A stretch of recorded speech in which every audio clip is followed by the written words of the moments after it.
Good evening, everyone. I want to welcome all of the participants of our today's video presentation. And today we're going to present our report on integrated assessment. It's an integrated state SOE framework assessment, iSOEF in the English language in the Kyrgyz Republic. So this specific report, this analysis was carried out back in 2019, 2020, and the report was produced and published at the end of 2020. So we're very much hopeful that we're presenting this report to you in Bishkek. We hope to do that in person, but because of the COVID-19 pandemic, we have to carry this out online in the format of a video presentation.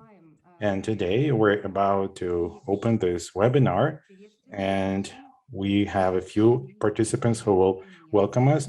So the Minister of Economy and Commerce, Mr. Mangaldiv, and Mr. Navid Hassan Nakwi, head of the WorldBank office in the Kyrgyz Republic. They will welcome the participants.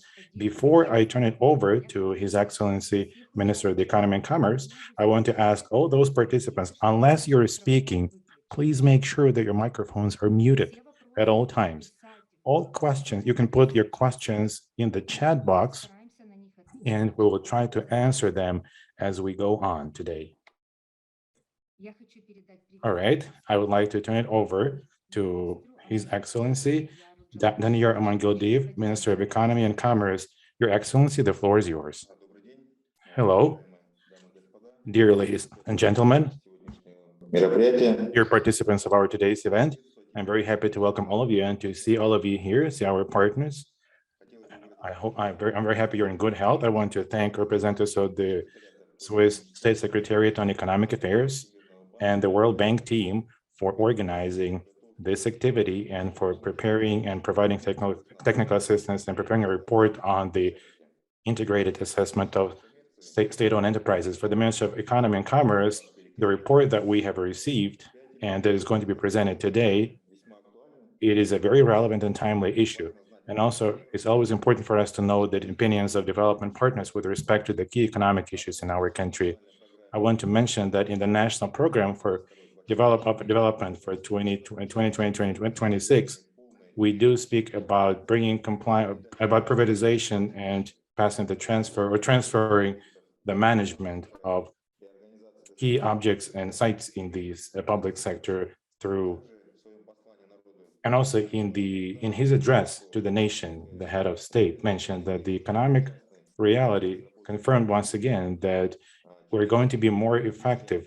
So the private ownership is going to be more private than the public one. So that's why we need to restructure state-owned enterprises, and they should be rendered private in the future. As part of optimizing our state assets, we're planning to have 2 state-owned enterprises that will be turned into joint stock companies. 4 of them will be reorganized. 4 joint stock companies will be reorganized. 12 state-owned enterprises will be restructured, and 17 dysfunctional joint stock companies and 7 dysfunctional SOEs will be fully dismantled or shut down. We started this process last year, and it was not systemic in nature.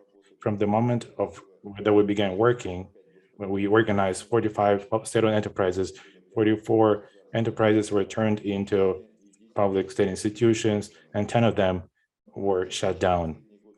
Also, in recent years, we're seeing a decrease in the within the framework of implementing the program of privatization of state assets for 2018-2020. We dealt with 46 public assets sites, and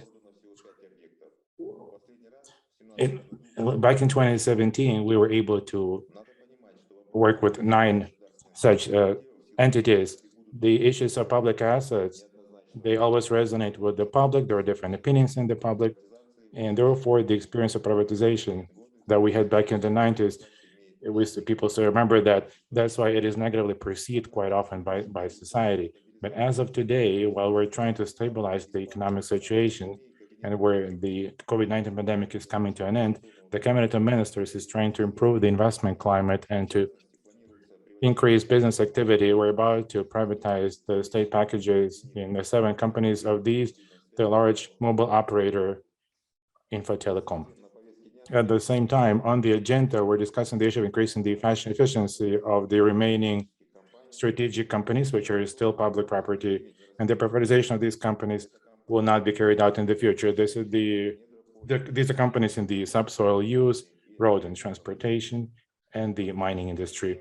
Currently, at this point in time, the situation is follows. Most of the revenues generated by several large companies in the key economic sectors, and the total revenue of joint stock companies with the state share was over 10 billion Kyrgyz soms, which is 4.6 billion soms higher than the indicator that we had before the COVID-19 pandemic in 2019, and by 6.6 billion soms higher than the indicator we had in 2020. I want to also point out that today, as a result of the meeting in the Ministry of Economy, the State Property Fund made a presentation, and the achievements that we had on the net revenue by the state public companies in 10 and 8 billion soms respectively.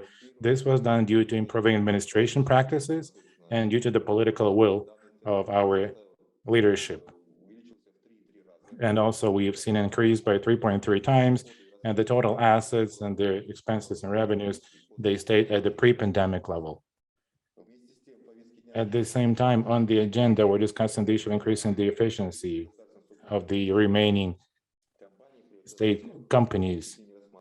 And currently, the situation in general, well, the dynamic that we're observing today is quite positive on the activities of public companies. The net revenue of state-owned enterprises in 2021 amounted to 2.2 billion soms, which was by 1 billion soms higher than the indicator that we had before the pandemic in 2019, and by 900 million soms higher than the indicator we had in 2020. That's speaking of SOEs. Earlier I spoke about joint stock companies. In the national budget, as a result of 2021, we received 3.4 billion soms. However, this amount will increase as a result of the work of state companies that we're planning to complete once we get the reporting at the end of February this year. Despite the increase of these indicators, this is not enough compared to the potential of our companies. And of course, we should also bear in mind that we do have problems in the public sector in the Kyrgyz Republic. If we look at the global practices, we're seeing that many countries where we observe the public sector, they do face similar problems. First of all, it has to do with the very nature of public assets, state-owned assets, because state-owned enterprises, they do not function in the equal conditions with the private companies.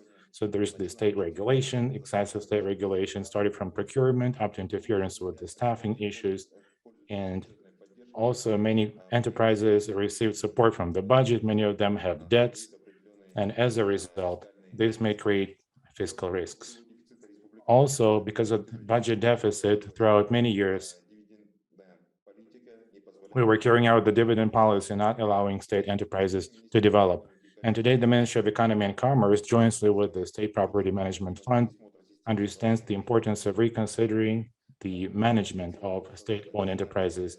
Therefore, the national holding will be established, and the national company will be able to centralize and optimize all the business processes in the affiliates and branches, and is going to carry out independent financial staffing and dividend policies. At the same time, there'll be an opportunity to reinvest, and also companies will be able to reach out to the international market and capitals also due to additional operations. As we see, based on the WorldBank reports the report that was produced, there are many successful best practices in the world where states are able to succeed by creating either the central entity that manages state-owned enterprises or a holding company that is in charge of the portfolio, so large enterprises. In particular, Indonesia, Korea, and Malaysia are such examples. And also, since we're in the state of a state institution, we do not have enough potential in the area of management. So therefore, what we see now is only when the national managing company will be functioning as a private independent commercial structure. Only in this case, it's going to be possible to transfer to administrative methods of from administrative methods of management to corporate governance. And at the same time, the national managing company should be working under the market conditions. And the leadership should be appointed based on their professionalism and competences. And taking into account the scale of the reforms that are proposed, the Ministry of Economy and Commerce would appreciate if our development partners could continue supporting our initiatives. Thank you so much for your attention. Thank you.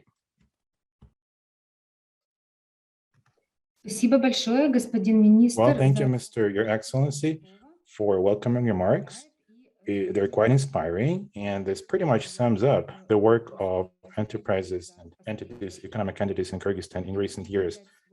I want to turn it over to Mr. Navid Hassan Naqvi, head of the World Bank office in the Kyrgyz Republic. Mr. Navid, over to you.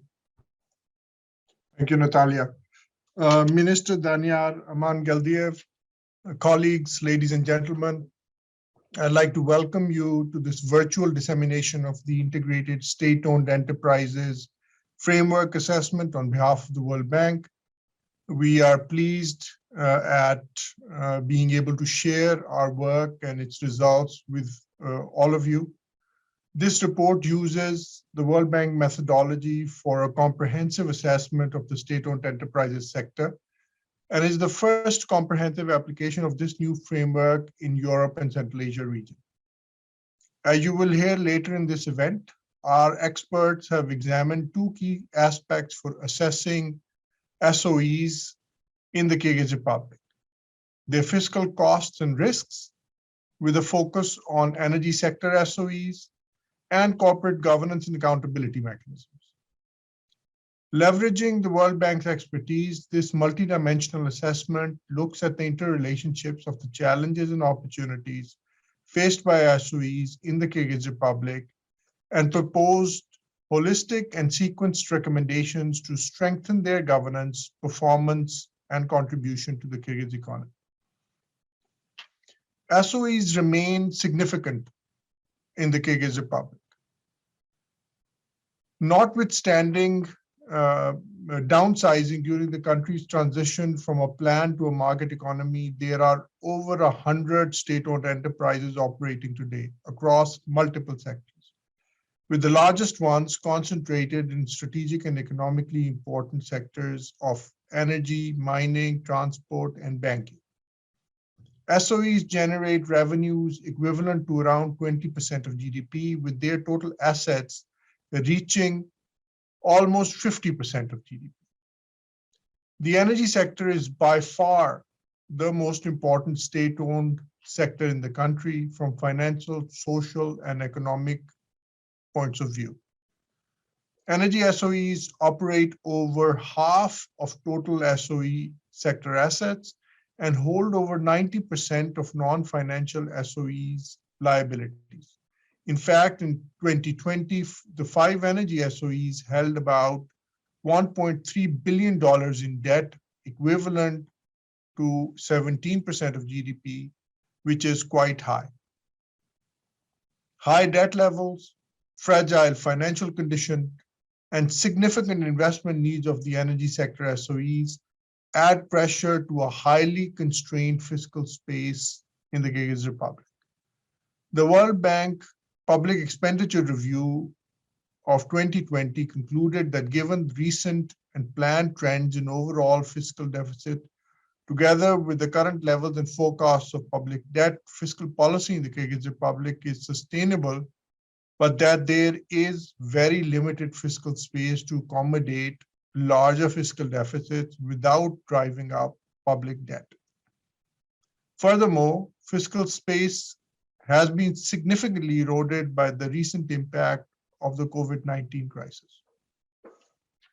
Although SOEs were contributing in aggregate net terms to the central government budget in pre-COVID years, there is growing concern within the Kyrgyz government and amongst its partners related to SOEs' poor financial performance.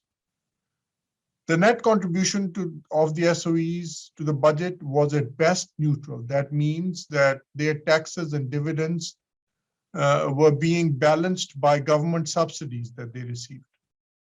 Of course, this situation varies from sector to sector, but the overall conclusion is that SOEs are not performing well.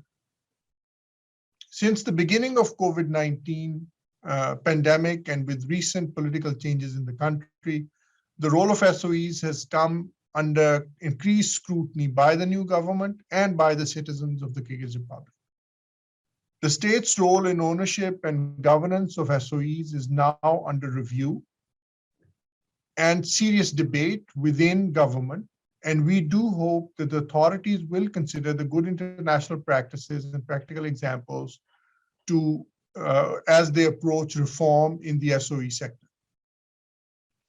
Over the past decade, the Kyrgyz government has taken important steps in reforming SOEs by downsizing the sector and implementing a clear policy towards centralization of SOE ownership and oversight.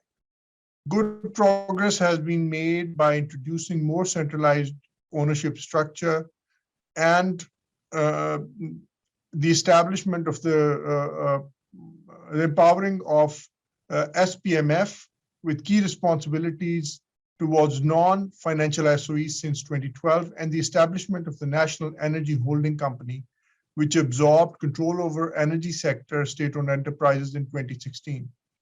Unfortunately, we are now observing some reversal in these achievements. We would like to invite you and the broader stakeholder group to return to the drawing board and reflect on the way forward for SOEs.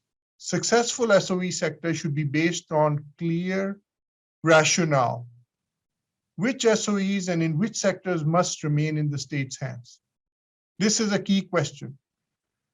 There could be strategic entities, natural monopoly sectors, or other SOEs delivering essential public services which are not offered by the private sector. For these entities, all efforts should be made to introduce principles of effective SOE ownership, implement strategic planning, and strong corporate governance practices.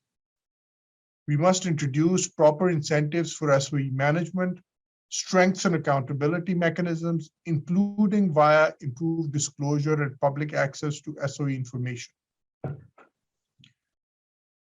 Our experience from other countries, we see that COVID-19 pandemic has emphasized the urgency of SOE reform and encouraged political consensus that there should be a rethink of the role of SOEs in the economy. Many countries around the world, including in our region, have initiated reforms to reduce the SOE sector size, impact, and to introduce measures to track fiscal support channeled via SOEs, strengthen financial oversight and audit arrangements, and enforce governance practices, including transparent financial reporting, accessible to the public, and accompanied by a systematized application of public procurement procedures.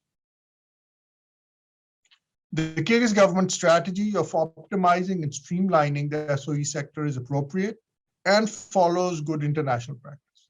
However, its implementation currently lacks momentum and championship at the highest level in government. As you will hear during the presentation today, we recommend to start with developing the SOE ownership policy to guide necessary segmentation of existing SOE portfolio of the government, so that the government may focus their scarce financial and human resources on strategic SOEs and their performance only. These ambitious reforms require political will and will take time to demonstrate results. In order to be properly implemented, they will require effective coordination and commitment from all branches of the government, and perhaps support from your friends amongst the donor community as you build capacity at all levels to move forward. If such implementation is successful, the impact of SOE transformation on the economy and growth path of the country will be substantial. This has been proven in other countries who've undertaken similar reforms. I want to leave you with this one message. SOE reforms is a serious business. Its difficulty should not be underestimated, nor its importance overlooked. Learning from this pandemic, we recommend that the government carefully analyze the SOE portfolio in the country, exit sectors where private sector participation is possible or is already happening. For those sectors where SOE presence is necessary for strategic or other reasons, we have to strengthen corporate governance policies and increase SOE's accountability to government and to the citizens of the country. As evidenced by other countries in the region, for example, in the Baltic states, clear governance mechanisms and strong institutions around SOE ownership pave the way for SOEs becoming stronger public entities that serve their public purpose of providing essential services, enabling private sector participation, and contributing to the economic growth and prosperity in the post-COVID recovery. Importantly, those SOEs that do not satisfy the criteria for continued state ownership will need to be gradually exited by the government via restructuring, mergers, liquidation of non-viable entities, and so on. This step should not be delayed, as such SOEs drain public resources and discourage and limit private sector participation in the economy. We at the World Bank Group remain committed in our support to the Kyrgyz government in implementing these complex SOE reforms, including and particularly in the energy sector. We are certain that this reform process can be and should be successful in strengthening the Kyrgyz economy through the Kyrgyz SOEs governance and accountability and performance improvement, thereby raising their contribution to the economy overall.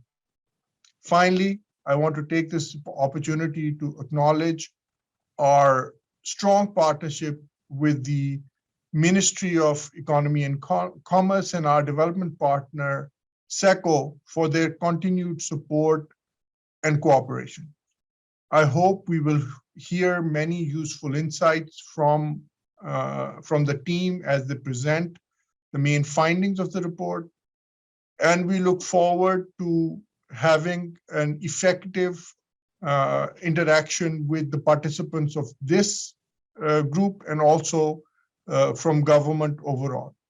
I want to wish you all a good discussion, and I want to thank you again for partnering with the World Bank to allow us to carry out this, the work that has gone into this, producing this report. And I wish you all good luck and a good discussion. Thank you. Thank you, Navid. Thank you. Спасибо большое. Коллеги, до того, Well, thank you, Navid. So before we start our presentation, I want the State Property Management Fund, I want to ask you, do you want to welcome the participants as well, or not? Наталья, Hello, Natalia. Well, by and large, our minister, he spoke before me, and he spoke about joint stock companies and SOEs, and I believe I will abstain from any further comments. Well, thank you. Thank you, Kanat. Thank you, dear colleagues. So let us start the major part, principal part of our event. We'll be presenting the report. So I will put the presentation on the screen, and we want to make sure that you can see them well.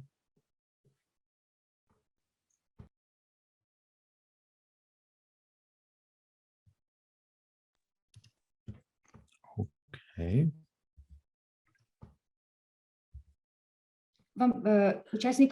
Dear participants, I hope you can see my slides here.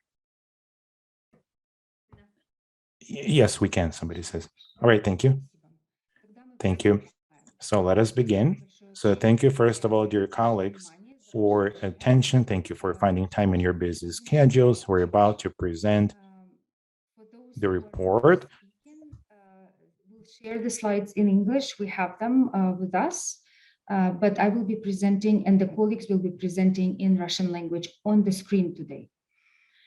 Мы обязательно поделимся английским We'll вариантом. definitely share the English version of the slides with those colleagues who do not speak Russian. We'll send it over. However, today, for the convenience of our participants, we're going to have the Russian version of the presentation on the screen. Now, this report was produced by the World Bank team group, and there are different practices from all over the bank here and from the International Financial Corporation. However, today, there'll be 4 people doing this. Me, I'm the chief specialist on the financial from the World Bank. My name is Natalia Manulova.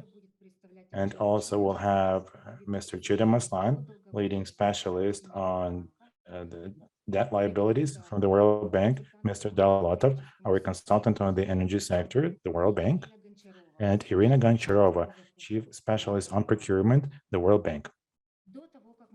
So before we actually start the very essence and content of the presentation, I want to make a very important remark here that today, while we were saying state enterprises or SOEs, state-owned enterprises or public enterprises, we mean all enterprises cumulatively. This is a cumulative term, both joint stock companies and closed joint stock companies and limited liability companies and public enterprises, non-corporate public enterprises. This is a cumulative term. Now, pretty much all legal entities fall under this term that are recognized by the legislation and with respect to which the state has the right of ownership.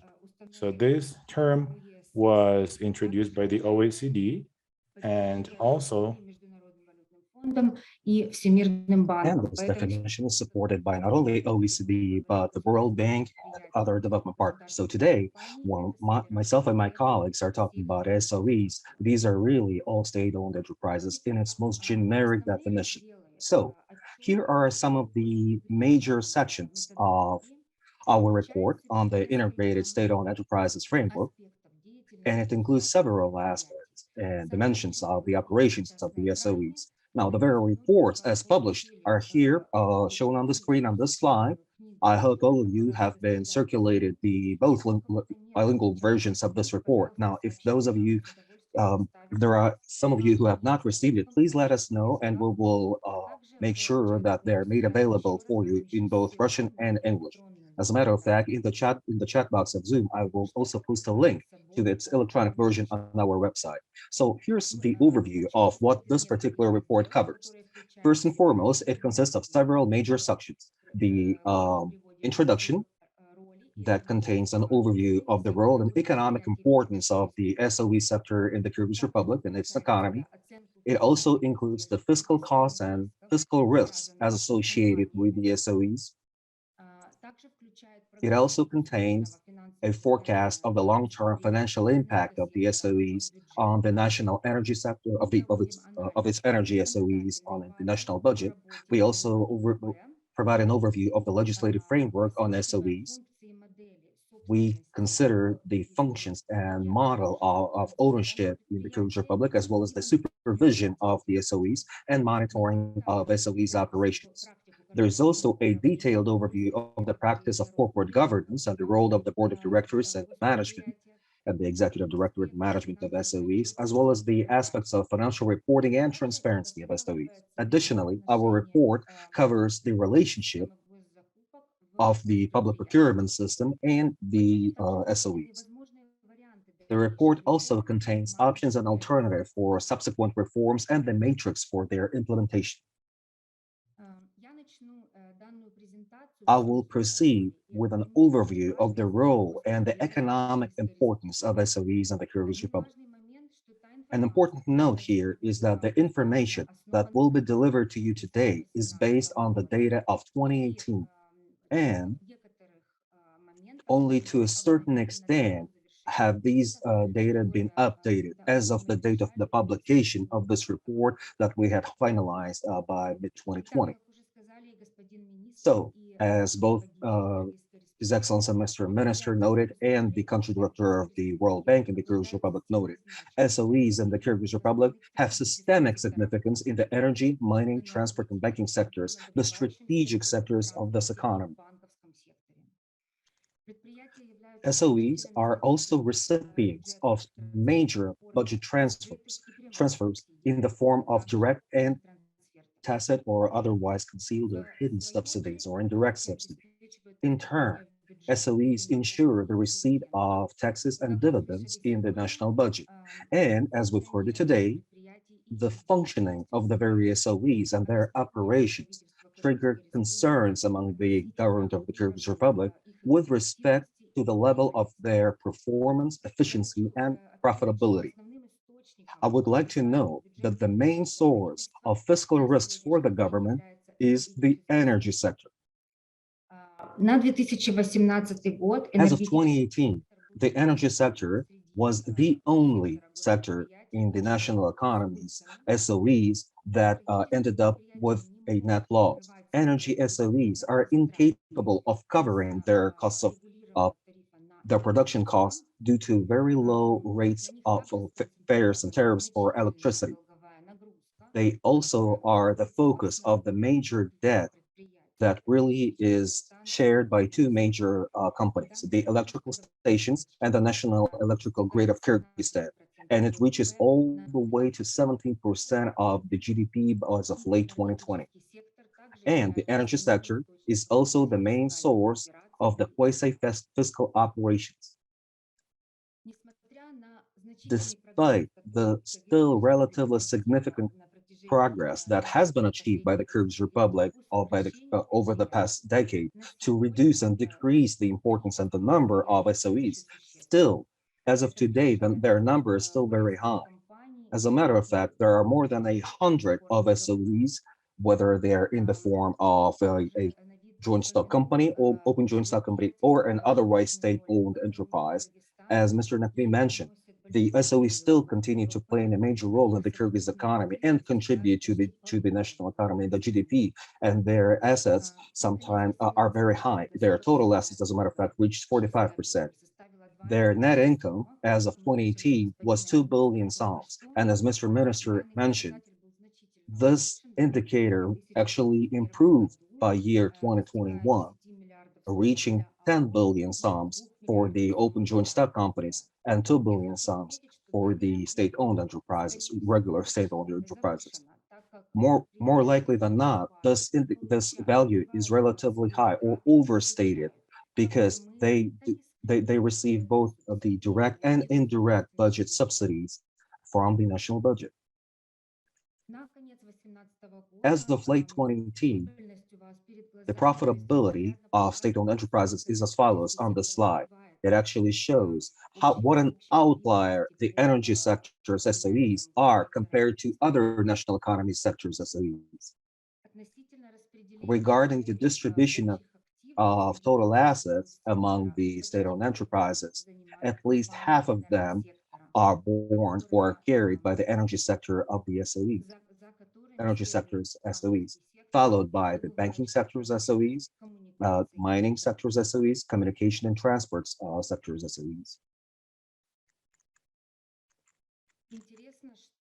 It's interesting to know that if you look at the employment rate, the state-owned enterprises are actually a relatively meager 2%, generate 2% of all the jobs for the employable population of the Kyrgyz Republic, which means that which evidences a major increase in the growth of the private sector in the Kyrgyz Republic. The total number of individuals employed by the SOEs in all their legal forms and ownership forms as of late 2018 was around 50,000 people, and the majority of them were by the energy sector's SOEs of around 19,000 people, followed by transportation and communication SOEs that employ up to 9,000 people.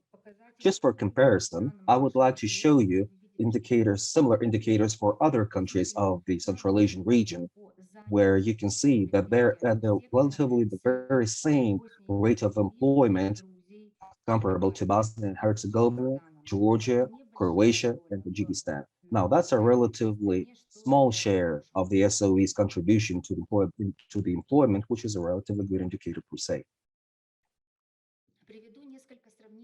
Let me give you a couple of comparison indicators for the operation and performance of the SOEs of the Kyrgyz Republic compared to other countries. Let me start with the transportation sector, where the companies were working with, or they used to work prior to the COVID-19 pandemic, were actually operating at a profit.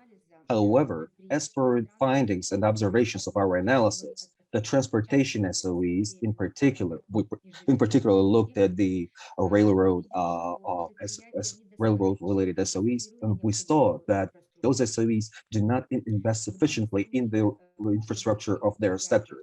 When we compared Kyrgyz SOEs, for instance, the Manas International Airport and the Kyrgyz railroads, we saw that compared to comparable SOEs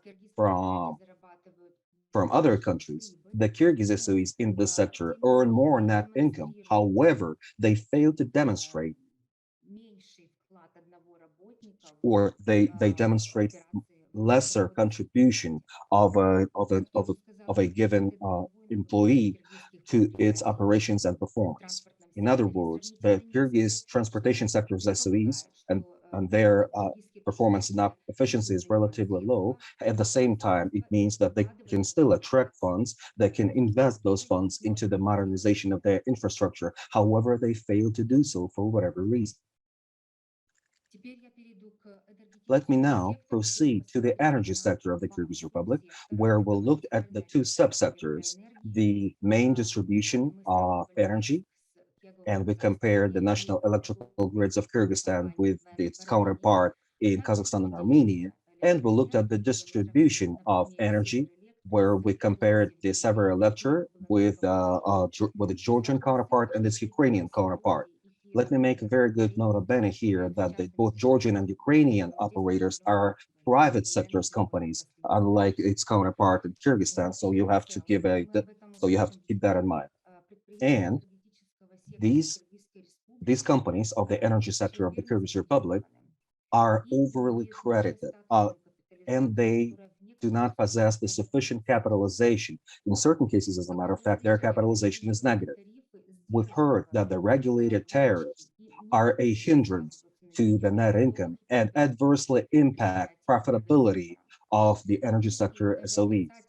Low or sometimes negative indicators of net worth, high debt, and insufficient operational cash flows require urgent measures to ensure financial sustainability of the energy sector's SOEs in the Kyrgyz Republic. Such measures may include a whole range of activities, of corrective activities, including those aimed at attracting and increasing the net worth of the company, conversion of debt into capital, or other measures that we will also talk about in greater detail later on of this presentation. Now, before I give the floor to my colleague to talk about the fiscal costs and fiscal risks, I would like to wonder whether or not there were any questions in the chat box. And if there are questions that you feel need to be asked right now, now is the time before we proceed to the next section of our presentation. Okay, I cannot see any questions in the chat box. However, we encourage you to post them there if you happen to have any. And as we progress into the presentation, we will be happy to answer them.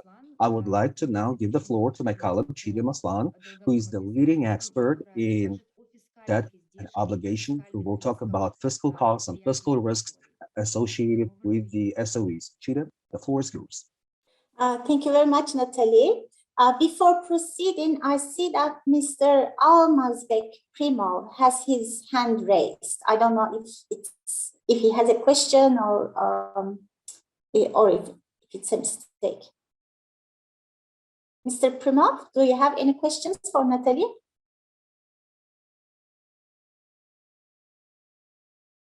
Okay, I will proceed. So I will turn off my video. Good morning and good afternoon, everybody. I will turn off my video to ensure that there are no interruptions because my connection is not very stable. As Natalie mentioned, I'm Chida Maslan. I'm lead debt specialist based in Washington, D.C., but currently I'm telecommuting from Turkey, so I'm just only 3 hours behind you. And so as Natalie mentioned, and thank you, Natalie, for presenting the SOE landscape in Kyrgyzstan. Now I would like to talk about the fiscal costs and fiscal risks that arise from SOEs, with some findings of the iSOEF report. Also, we just finished a mission which was looking at the overall fiscal risk management in Kyrgyzstan. So some of the findings of the iSOEF report, we were able to confirm them in this recent mission. And also we noted that there were also some institutional changes. Okay, let me go to the next slide on my side. Yes. The poor performance of the SOEs, as Natalie mentioned, they do. Does the poor performance of SOEs affect the financial position of the government? So we can think about two avenues. One, the SOEs are a major source. They can be a major source of income for the government budget because SOEs are typically major taxpayers. And also they do pay dividends from their profits to the budget. And when the revenues that are generated from the SOEs are less than projected, this can create a higher budget deficit than originally anticipated. The other source of discrepancy could come from unexpected budget expenditures, and we will talk a little bit more about these. So these are mostly from materialization of fiscal risks or more than planned budget expenditures. So governments, they do pay subsidies to SOEs, they inject capital, they lend from their budget, and sometimes this can be higher than what was planned at the time of budget preparation. Also, SOEs, as it was mentioned by country manager, by His Excellency the Minister, by Natalie, they are large issuers of debt. And in Kyrgyzstan in particular, they also are large beneficiaries of on-lending, and sometimes government issue guarantees. And these also create some contingent liabilities for the government in case the SOEs cannot honor their debt. In addition, there are hidden expenditures that arise from quasi-fiscal activities that also was mentioned. But on the other side, the SOEs could have a positive or negative impact on growth because they usually they invest on public infrastructure, which can contribute to positive growth. And then also they can attract, the SOE investments can attract the private sector investments, in particular if the rate of return is favorable. Can we go to the next slide, please? Thank you. In terms of looking at the fiscal impact of the SOEs in Kyrgyzstan, as also Navid mentioned, we see that the contribution of SOEs to the state budget is actually quite small. It only amounts to approximately 1% of GDP, which is in the form of taxes and dividends. And this is a fairly low amount compared to other countries. So in sum, this was, as of 2018, this amounted to 5.3 billion soms. On the other hand, the direct budget subsidies that were granted to non-financial and financial SOEs, they amounted to 4.5 billion soms. So in terms, the net fiscal impact of the SOEs was roughly neutral.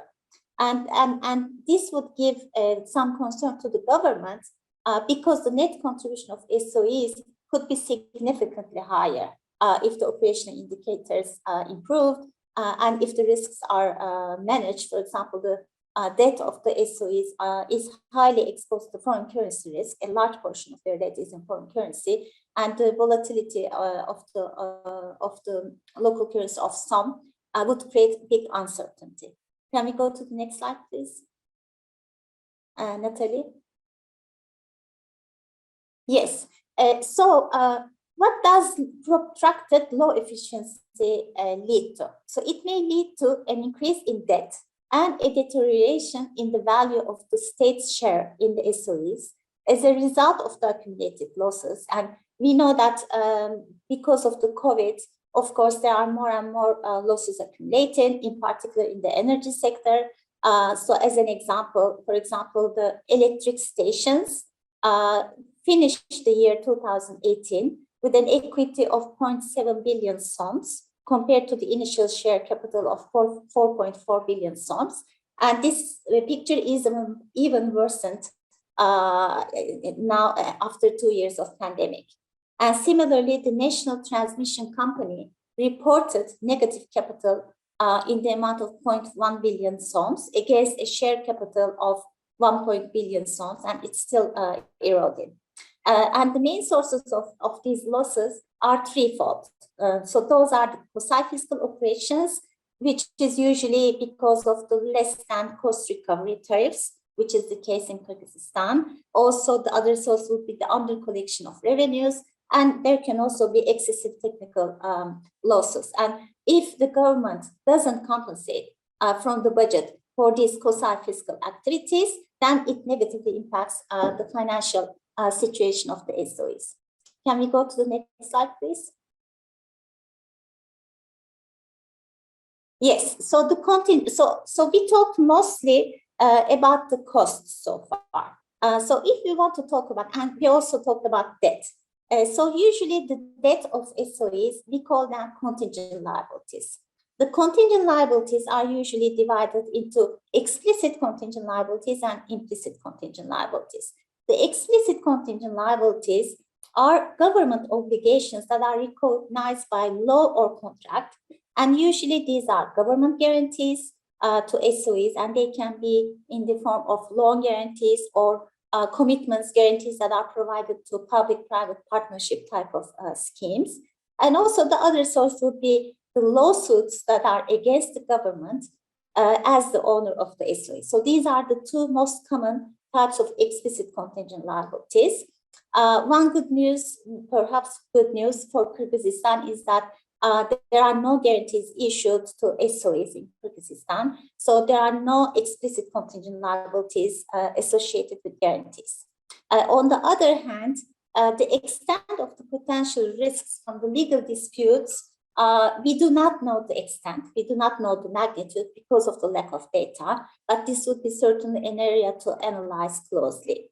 The other source of contingent liabilities are implicit contingent liabilities. So those are all the non-guaranteed debt of the SOEs. If there are some fiscal commitments, in particular, these can be in the energy sector through power purchase agreements. In the transportation sector, it can be through guaranteeing a minimum number of passengers. So these constitute implicit contingent liabilities for the government. These are liabilities of the SOEs. But if we look at it from the government's perspective, they would be implicit contingent liabilities for the government because the government doesn't have a signed contract. So the implicit contingent liabilities are based on public expectations that the government will bail out an SOE under financial difficulty with additional capital or debt so that it continues to operate. So there is no signed contract, but the government has a moral obligation. And in Kyrgyz, basically in Kyrgyz Republic, this type of risk is significant because of the very large share of debt that the SOE sector has incurred, in particular in the energy sector. Can we go next slide, please? So we will talk about the energy sector significantly because the numbers are disproportionately higher in the energy sector. And as it was mentioned before, the inability of the SOEs in the energy sector to pay their debt, the interest and principal of their debt, it does pose a significant risk to the government because we are talking about 17% of debt to GDP. Some of this amount is on land from the government. So it is already in the debt stock of the government. But these entities have to repay the government for part of this 17%, and the rest they have to repay to their creditors. So as it was mentioned, the transmission company and the electric stations, these are the two main beneficiaries. And this 17% is significantly high by international standards. And if you look at the table on the right-hand side, again, the energy sector debt is disproportionately higher than the other sectors. And then, of course, these, as I said, these current levels of debt are volatile because most of them are in foreign currency. And the risk is compounded by the fact that the government is the main creditor, which means that these entities have to repay the government. And usually this might create some moral hazard because the incentives for the public entities to repay the government compared to repaying an external creditor, for example, is different. Next slide, please. So, and also what we see is that there are arrears in the energy sector, even though these arrears are in nominal terms, they do not seem to be too high because the government has been restructuring the loans that the two energy companies owe to the government in order to give some time for these entities to improve their financial situation.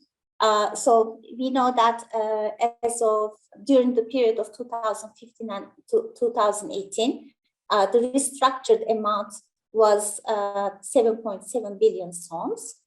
In the 2021 budget note, we read that we saw that these numbers were rescheduled one more time, and the total amount is close to 10 billion now. Yes. So all I can say is that debt restructuring provides only a temporary solution. The payments cannot be rolled over or restructured forever. And then also because there will be need for maintenance, there will be more losses accumulated. So the debt will be accumulating. New debt will come on top of the restructured debt. Next slide. So as I said, we recently undertook a fiscal risk assessment mission.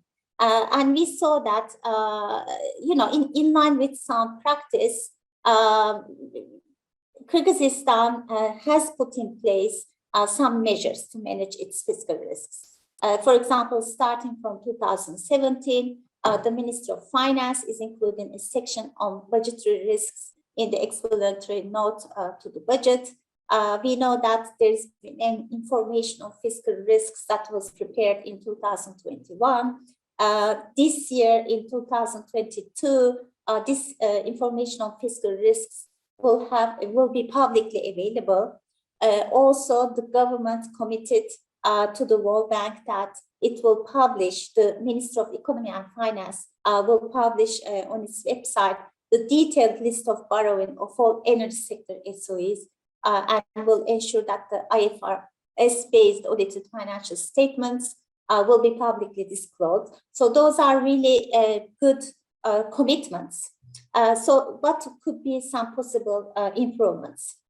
First of all, this emphasis on fiscal risks is very good, but there should be more emphasis on the energy sector. And we've seen that that the energy holding company is in charge of the energy sector, but it is rather difficult to get an overall sense, overall idea about the SOE sector in general, because some of it is under FUGI, some of it is under energy holding company. So it is difficult to develop an overall sense of the risks in the SOE sector. And the focus should start with the energy sector because of the large source of risk that it is creating. The other one, as I said, the transparency. So it's very important to improve the coordination in reporting between the energy holding and subsidiary companies to submit their financial statement directly to the Ministry of Finance, because ultimately the Ministry of Finance is the one that has to prepare the budget, that has to develop some policies against the risk materialization. So it is very important for this type of coordination mechanism to exist. And also it will be important to prepare and analyze the financial statements of the SOEs in order to analyze the fiscal risks, in order to develop some medium-term and long-term forecasts. And finally, the fiscal risks associated with SOEs should be disclosed in the budget documentation and provided to the Parliament, which is something that the government has committed to do in 2022. So I will stop here and see if you have questions and turn on my camera. Thank you, Chidem. I think we can take questions in the end, or I asked everybody to write in the chat, so we'll come back to that later. Уважаемые участники, если у вас есть вопросы... So, dear participants, if you have any questions, we'll be happy to answer after the presentation, or please take notes, or you can put them in the chat box. We'll be more than happy to answer. So the floor is over to Mr. Bekten Dalatov. He is our specialist and consultant on the energy sector. Bekten, over to you. So, hello, Natalia, can you hear me? Can you hear me well? Yes, we can hear you perfectly well. Thank you so much. Yes, my name is Bekten Dalatov. I'm a specialist, work for the World Bank. I'm based in Bishkek, Kyrgyzstan. I'll be making my presentation, my part of the presentation on the energy sector. The energy sector is organized with the, Natalia, can we see the next slide? Yes. So it is part of the National Energy Holding Company, and there are only 10 subsidiaries within it that are involved in generation, transmission, and distribution of power. So Almazbek Primov, you have your hand raised. Maybe I should stop here and maybe you have a question. Or, okay. All right, he has lowered his hand now. No, please continue. It was an accident. Okay. All right, so I will turn off my camera not to distract you.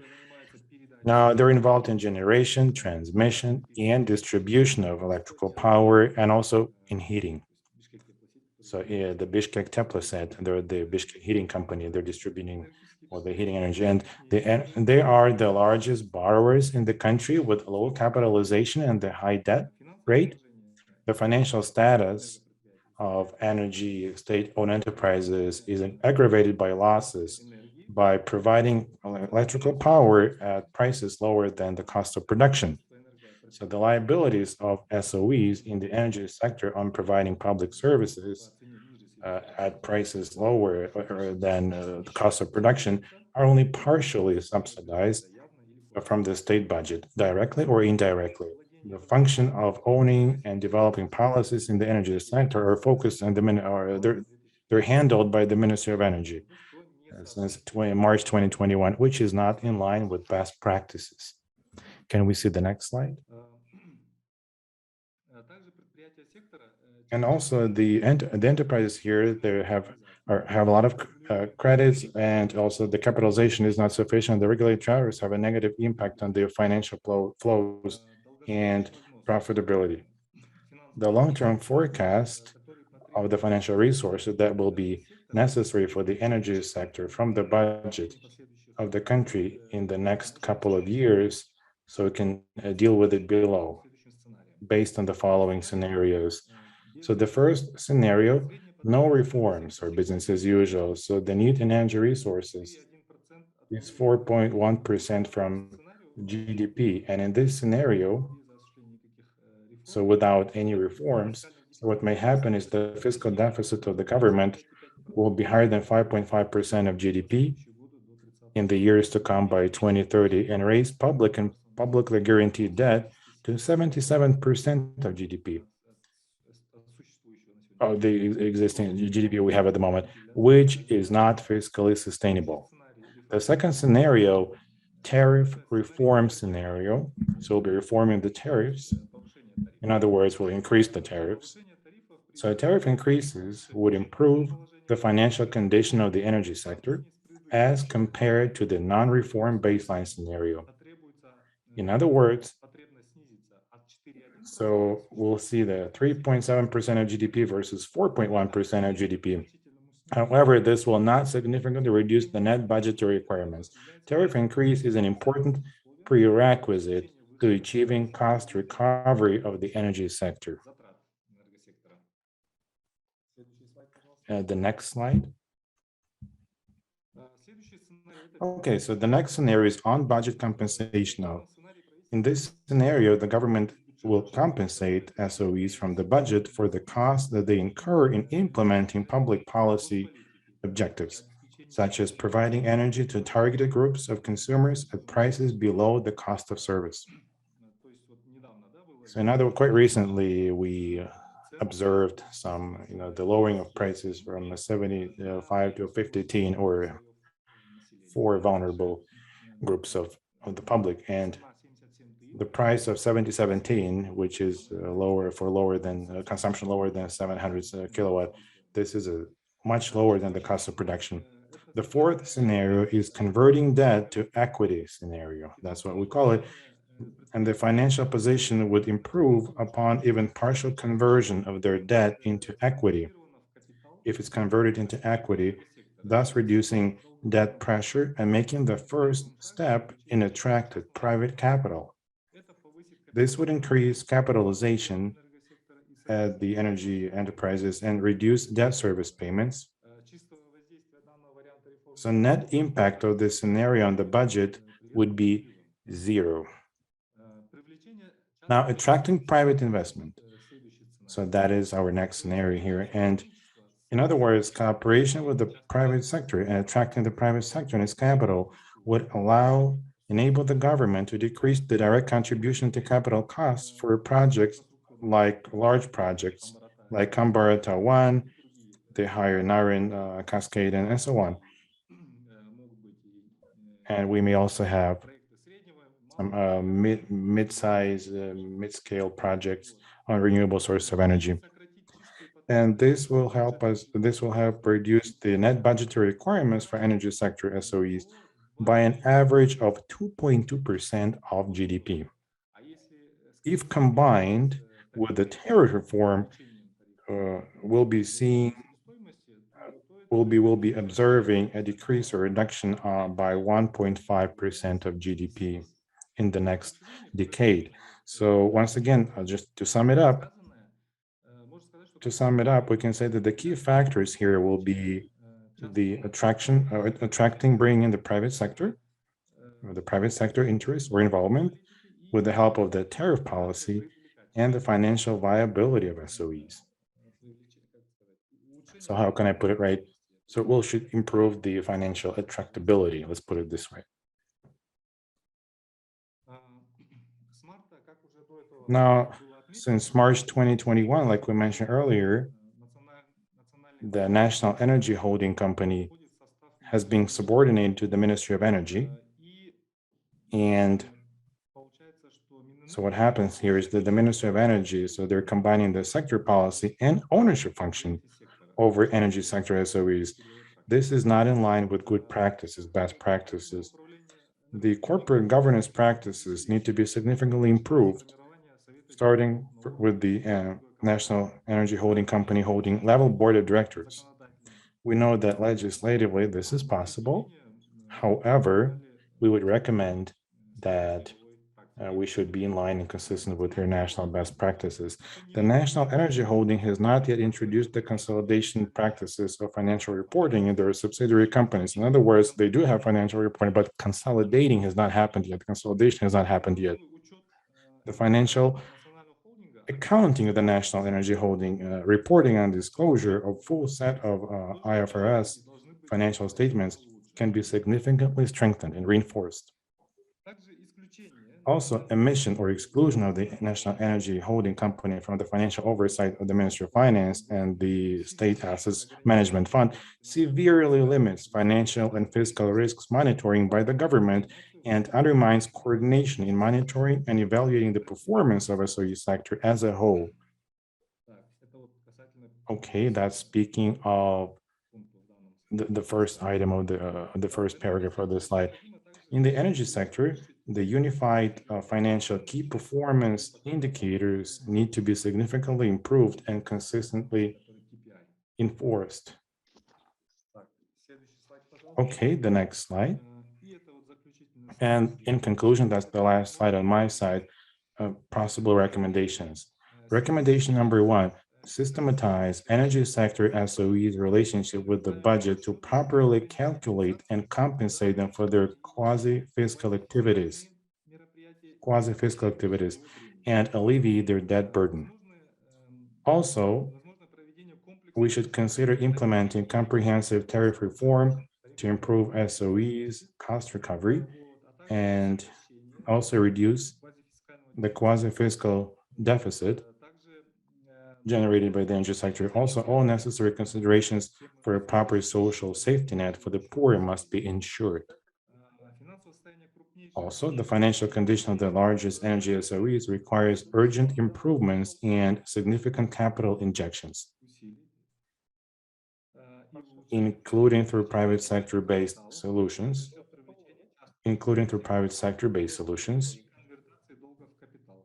conversion of debt into capital. All right, somebody has their microphone unmuted. So, dear participants, somebody has their microphone unmuted. We have several people speaking at the same time. Apologies. Okay, thank you, Natalia. Now, the next recommendation is bringing in the private capital after strengthening capitalization. So capitalization, conversion of debt into shares, and improving practices of corporate governance and the financial indicators.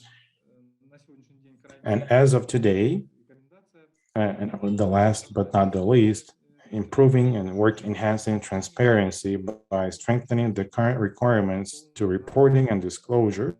So current reporting and disclosure requirements. Thank you so much. So Natalia, back to you. Okay, thank you, Big Ten. So Big Ten, in the chat box, there is a question here. Can you please read that out? This is a question regarding some legal aspects while we're getting ready for the final part or aspect of our presentation, the fourth part. I will do my best to take 5 or 10 minutes of your time to finish the presentation so that we have enough time for questions and comments. So the final chapter here looks at the corporate governance, reporting, and the ownership function in the Kyrgyz Republic.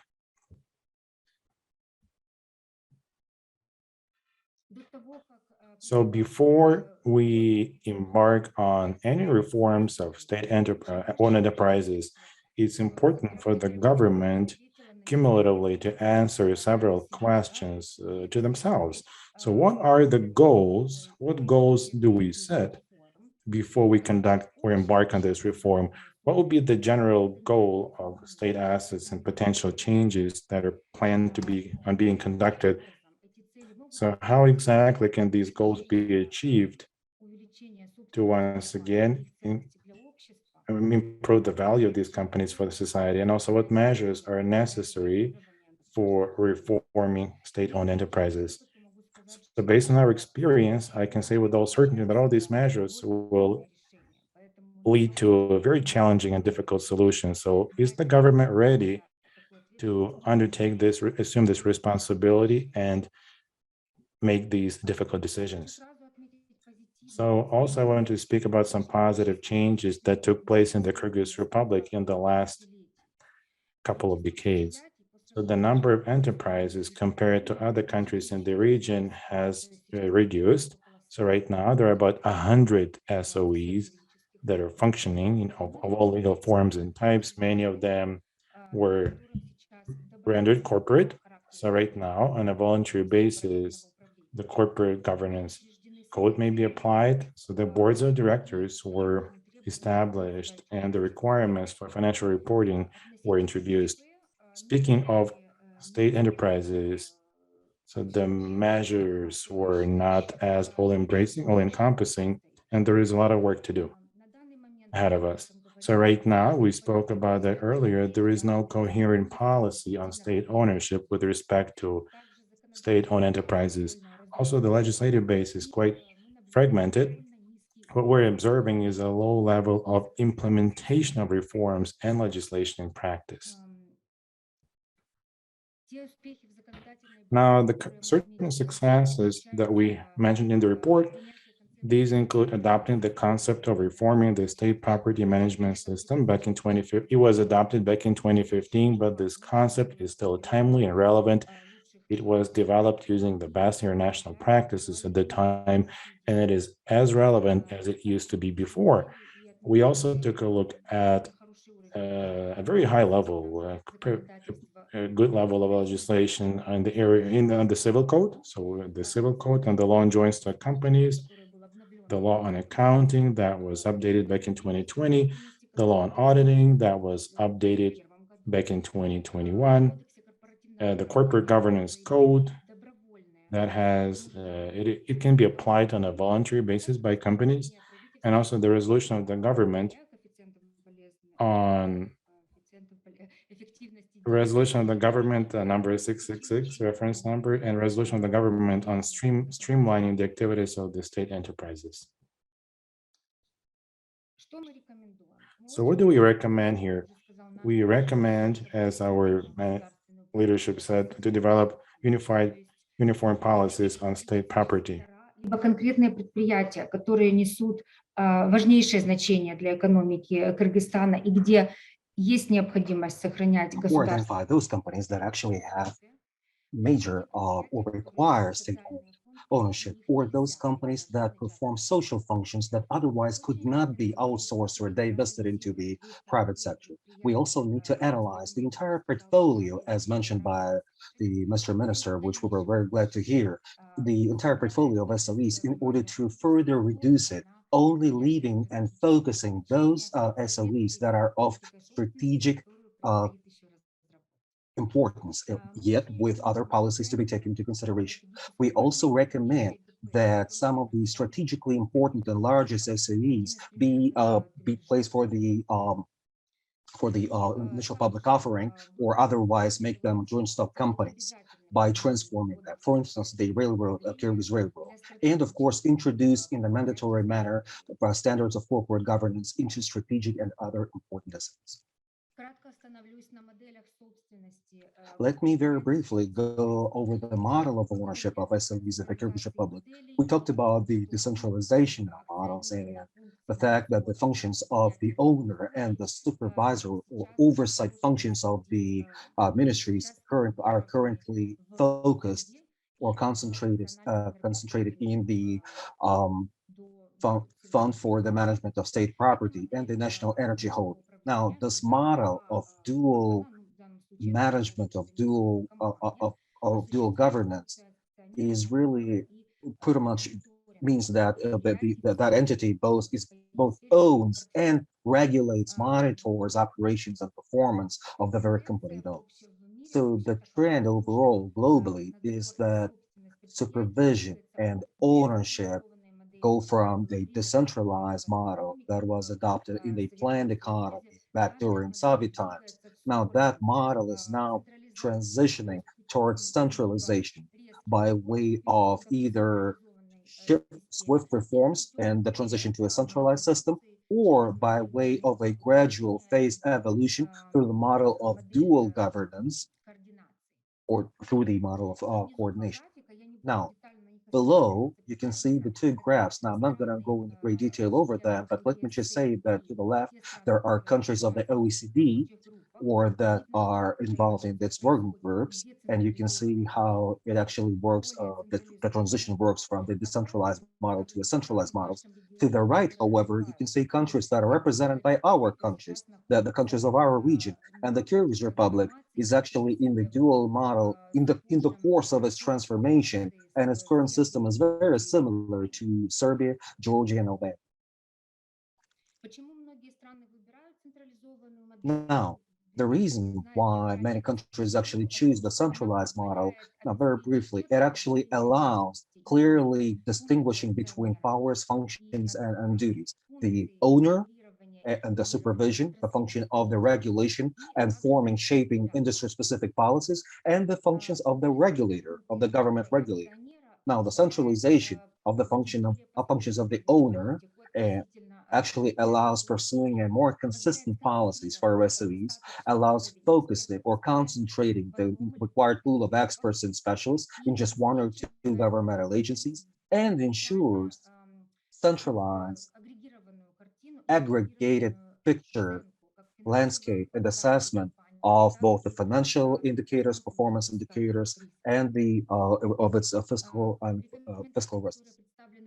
Now, the recommendations as provided in this report eventually provide for retaining the existing model of governance, and in particular in the Fund for Management of State Property, with certain functions currently performed by the Ministry of Finance, as before that for Ms. Aslan, with regard to the monitoring of budget and fiscal risks. We also suggest that the mechanisms of supervision of the operations and assessment of performance and efficiency of these SOEs be strengthened, because their performance imminently impacts the entire health and robustness of these SOEs. We also want to improve qualification and skills of the management of state-owned enterprises coming from the government officials. And we want to overall improve professionalism of the work of all participants of this process, of both the members of board of directors, as well as those entities and their individuals who are eminently involved in the work of these SOEs.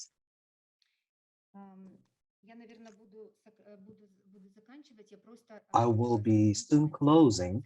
However, I want to go over the functions that the government is playing as an owner, not simply as a stockholder, but the function of a of an owner should be much more active. They need to prepare for the annual gatherings of shareholders, nominate members of those boards of directors who are actually experienced and who can contribute positively to each particular SOE. It also includes establishing objectives for SOEs and monitoring the actual execution of those objectives, monitoring the system of reporting of the SOEs, drafting guidelines for information disclosure, which is something that we covered today, communicating with external auditors, and establishing the remuneration of the members of the board of directors.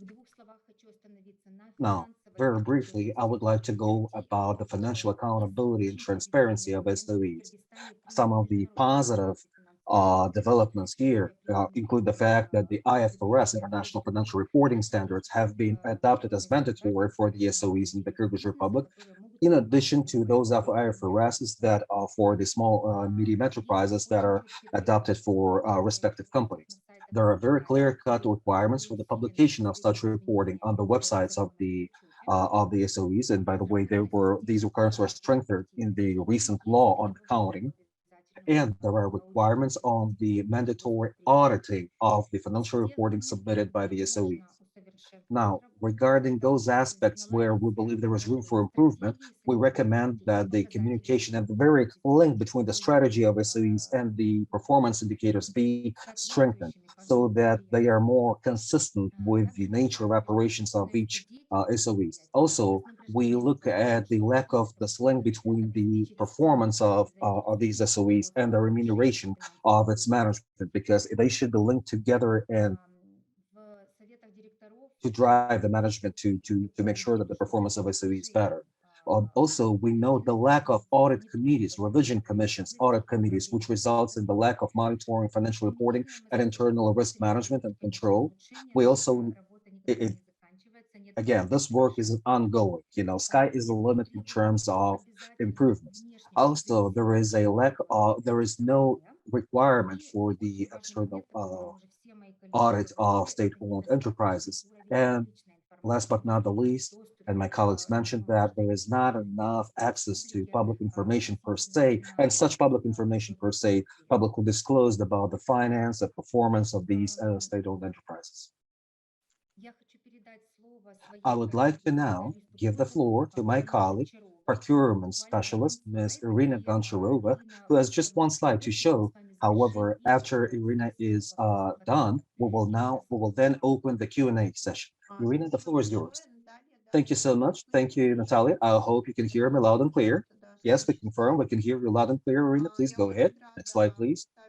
I'm very happy to present to you the system of public procurements as that is in effect in SOEs. And I would like to thank Natalia for her remarks that she made at the beginning of this presentation to the effect that the definition of a state-owned enterprise, the global practice actually includes all companies that are part-owned, full-owned by the government, irrespective of their legal form. So whenever we say state-owned enterprises or SOEs, we by definition include any open joint stock companies that are even partially owned by the government.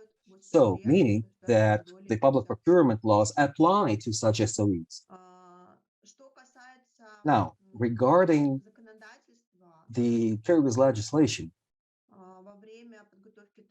during the preparation of this report, we also analyzed the Kyrgyz legislative framework and the effectiveness of the actual public procurements. And for that purpose, we chose to analyze SOEs.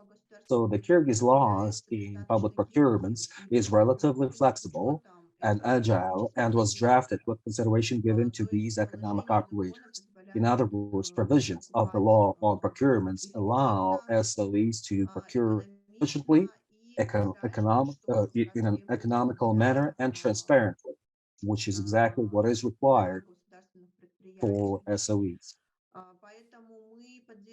Therefore, we do support the direction in which the Kyrgyz government is currently moving to incorporate state-owned enterprises or state-owned open joint stock companies into all entities to which this law applies. This vector of public policy, contains several positive elements. First of all, there is a uniform system for information collection, a unified entry point uh, for such operators to participate in the procurement process, because that's an important factor in the increase in the participation of entities in public procurements, the reduction of prices and biddings, and the overall efficiency of the spending of those funds. It is also important to know that a lot of SOEs provide socially important services to the general public. And in that sense, they are monopolists.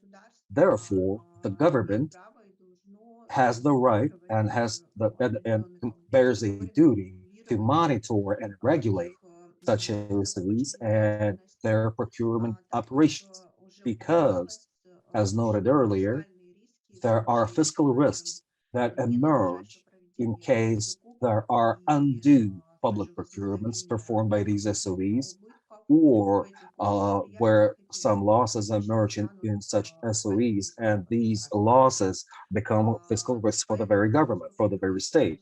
So again, let me reiterate by saying that in its assessment, the World Bank supports this practice. It's considered to be a good practice, the application of unified norms and provisions for public procurements for the SOEs, again, with the broad definition of SOEs, because these universally applied provisions of the Kyrgyz law on public procurement ensure the minimization of corruption and enhancement of transparency.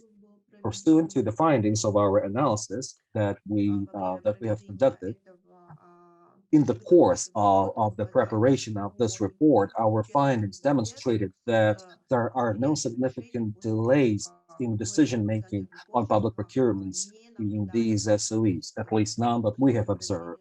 And the time frame and timelines and deadlines for public procurements performed by these SOEs are relatively adequate, sufficiently adequate.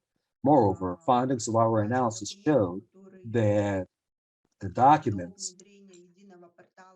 that were in effect prior to the introduction of the public procurements web portal, at least that were prepared by those SOEs, in many cases were not available.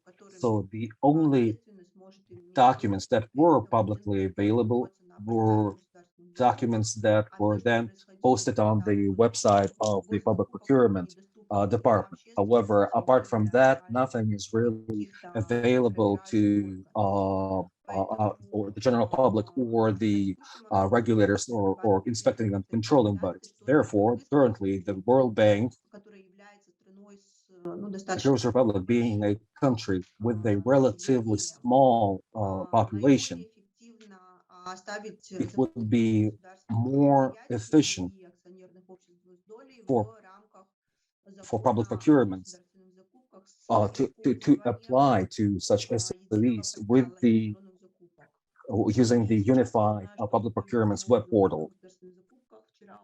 And I know that that this law, the updates, the amendments to the law of public procurements was submitted to the parliament. And in those amendments, SOEs are still subject to that law. And those SOEs that operate in the competitive markets, we know that there are certain alleviations of the requirements allowed for them. However, we're still happy to see that the public procurements performed by SOEs are still required by that law to be transparent, economical, and informationally available to the general public. Next slide, please.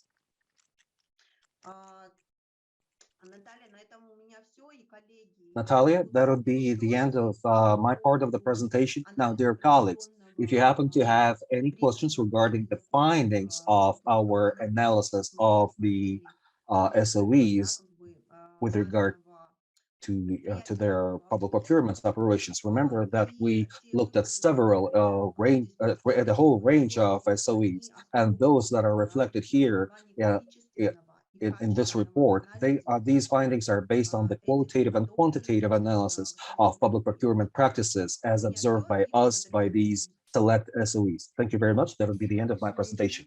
Thank you very much, Irina. Now, dear colleagues, I can see that we are moving toward the time of the end of our meeting. With your kind permission, I would like to show very quickly a slide about the attraction of private capital. With regard to this part, we have a dedicated section on it in our report, and I call on you to carefully read it, because the attraction of the private capital into the sector of SOEs or otherwise partially owned state-owned companies, we believe that that such a practice, attraction of private capital, can become a boost to the national economy. We also talked about the fact that it may help us solve certain problems with the major investments and the overhaul of the public infrastructure. For that to happen, however, private investors need to perfectly know what exactly they're investing in. They need to have an auspicious, enabling, transparent environment for them to know how duties and powers are split and how the risks are shared between the private sector and the government. And of course, the private sector is, first of all, interested in projects that are financially sustainable and are adequately, that are profitable as per adequate forecast. And for that, such prospective projects include the sectors of transport, irrigation, energy supply, roads, and tourism. So please take a look at our report to see what we're suggesting. The high-level recommendations are as follows. We would recommend that a strategy for working with private investors be drafted, and that active measures be taken to establish a constructive dialogue with the private sector, not only domestically, but also internationally, in case you're registered in international investments. In conclusion, I would like to summarize. All the details, again, are provided in our report. And if you happen to have questions later on, please do get in touch with us. We will be very happy to follow up on this meeting to provide our answers or reflect on the comments you may have as a result of reading this report. We also hope that all or any of our recommendations will be taken into consideration by the government of the Kyrgyz Republic. We understand that this comprehensive set of reforms pursued by the Kyrgyz government should result in the improvement in performance and the overall benefits provided by the SOEs to the general public, especially by those SOEs that are providing socially important services. And we hope that they will, that these recommendations will improve the work and contribution of SOEs through other socially important benefits such as employment, overall well-being, and general contributions to the state budget. Thank you very much. I would like to now proceed with the Q&A session, and I would like to look at the questions coming from the chat box. Beten, if you wish to discuss the question addressed to you in the chat box, and I think there was another question coming regarding the scenarios. So Beten, the floor is yours. Well, thank you very much. First and foremost, as you were presenting your presentation in the chat box, we already discussed that, and I already provided an answer to Mr. Sarbanov's question. Well, thank you very much, Bektan. That's nice to hear. Also, there was a question from Maria regarding the scenario for the compensation coming from, it appears that scenario 3 regarding budget compensation does not reduce the risk of fiscal deficit as shown in results of scenario 1. Well, that is correct, but in case of that scenario, remember that they become more transparent and they're brought to the level of the Republican budget. Secondly, the compensation from the budget for sure will and operational efficiency, operational performance of the SOEs. Dear colleagues, are there any other questions that you have? Remember that you don't necessarily have to use the chat box function. You can unmute yourself and go ahead and directly address your question. Hello, Natalia. This is Ladana from the Ministry of Economy and Commerce. Hello, yes. Thank you very much, Natalia, and I would like to thank you and the WorldBank team for this outstanding presentation on the report. As my colleague mentioned, and as my colleague thank you in the chat box, your presentation is very insightful. Your report seems to be quite informative. I have a very quick question for you, perhaps addressed to you directly. To continue the conversation that the chairperson of the State Financial Intelligence and Market Supervision Service asked, how about the option of the debt to equity conversion? Energy SOEs debt to equity conversion scenario. That's one of your recommendations, to convert their debt to equity. To the best of my knowledge, my colleagues from the Ministry of Finance are already working on this possible scenario to get the energy sector's SOEs debt converted into equity. So my question is,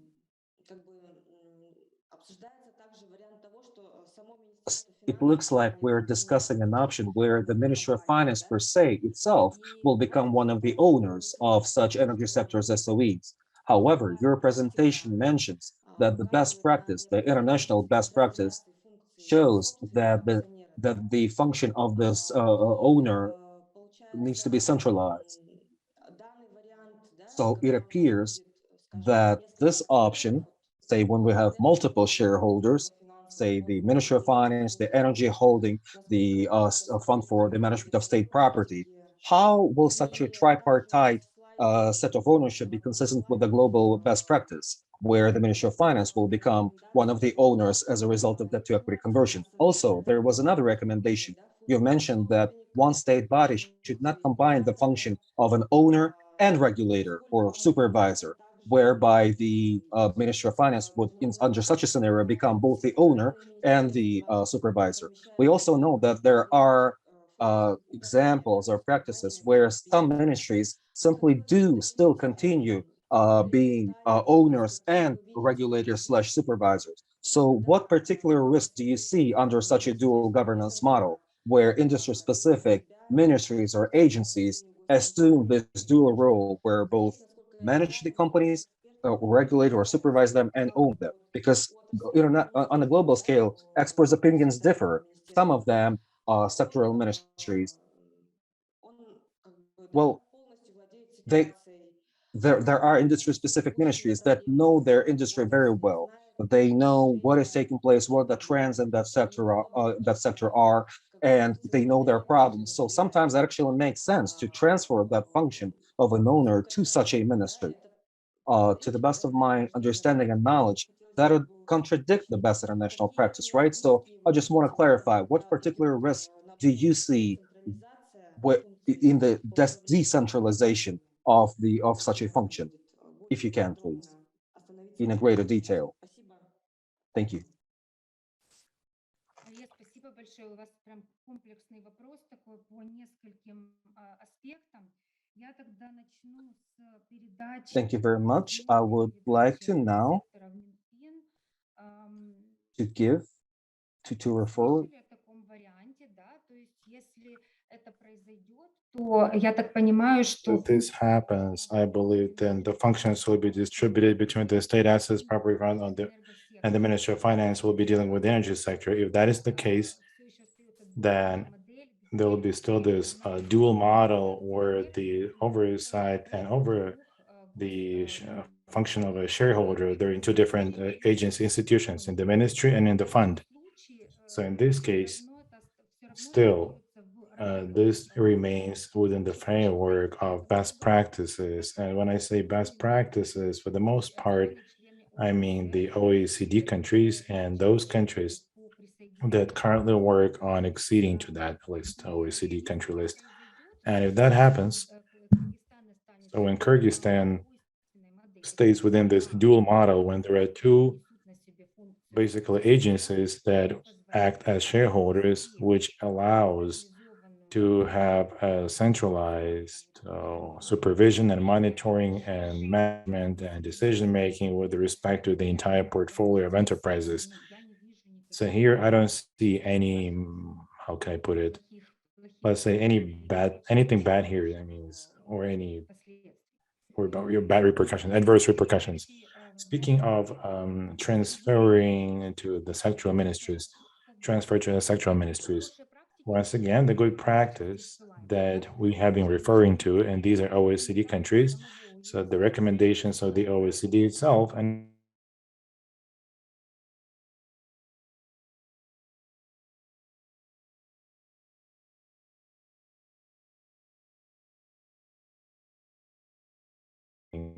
the state-owned enterprises, particularly in the state-owned state assets sector all over the world.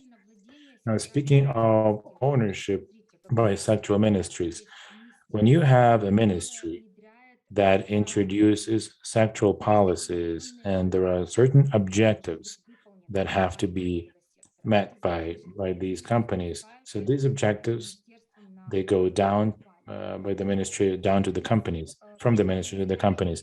So the company also is managed by a shareholder by the same ministry.